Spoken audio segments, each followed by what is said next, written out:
महाड शहरात मागील वर्षभरात अज्ञात चोरट्यांकडून करण्यात आलेल्या घरफोडीच्या घटनांमध्ये वाढ होताना दिसून येत आहे। काल नवेनगर भागातील ग्रीन पार्क या गृहनिर्माण सोसायटीच्या ए व डी इमारतीमध्ये बंद घरे फोडून लाखोंचा ऐवज लंपास केल्याची घटना उघड झाली आहे। या संदर्भात महाड शहर पोलीस ठाण्यामध्ये संबंधित सोसायटी मार्फत तक्रार दाखल केल्याची माहिती प्राप्त झाली आहे। आज पहाटे 3 वाजण्याच्या सुमारास या सोसायटीमधील सीसीटीव्ही फुटेजमध्ये 2 युवक दिसून येत आहेत। पहाटे 3 वाजण्याच्या सुमारास ए विंग मधील अभिजित झेंडे व डी विंग मधील मंगेश देशमुख यांचे बंद असलेले घर फोडल्याचे सकाळी शेजाऱ्यांच्या निदर्शनास आले। या घटनेची माहिती मिळताच महाड शहर पोलीस निरीक्षक संतोष जाधव यांनी आपल्या सहकाऱ्यांसह तातडीने घटनास्थळी धाव घेतली व सोसायटीमध्ये असलेल्या सीसीटीव्ही फुटेजची तपासणी करण्यासाठी सदर यंत्रणा वरिष्ठ कार्यालयाकडे दिली असल्याची माहिती सूत्रांकडून प्राप्त झाली आहे। दरम्यान या 2 बंद घरांपैकी एक घरातील मालक बाहेरगावी असल्याने त्यांच्या घरात नक्की कोणत्या प्रकारचा ऐवज व रक्कम चोरट्यांनी लंपास केला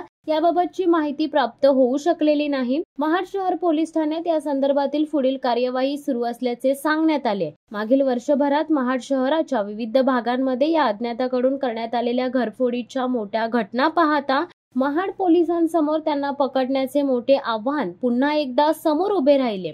सुमारे 15 दिवसांपूर्वीच महाड शहरानजीकच्या नातेखिंड परिसरामध्ये 6 बंद फ्लॅट फोडण्याची घटना ताजी असतानाच नवेनगर भागात बंद असलेले फ्लॅट फोडण्यात आल्याने महाडमध्ये फिरणाऱ्या या चोरट्यांसंदर्भात तसेच बाहेरून आलेल्या नागरिकांसंदर्भात पोलिसांनी कसून तपास करावा व या चोरट्यांना गजाआड करावे अशी मागणी महाडकर नागरिकांकडून केली जात आहे।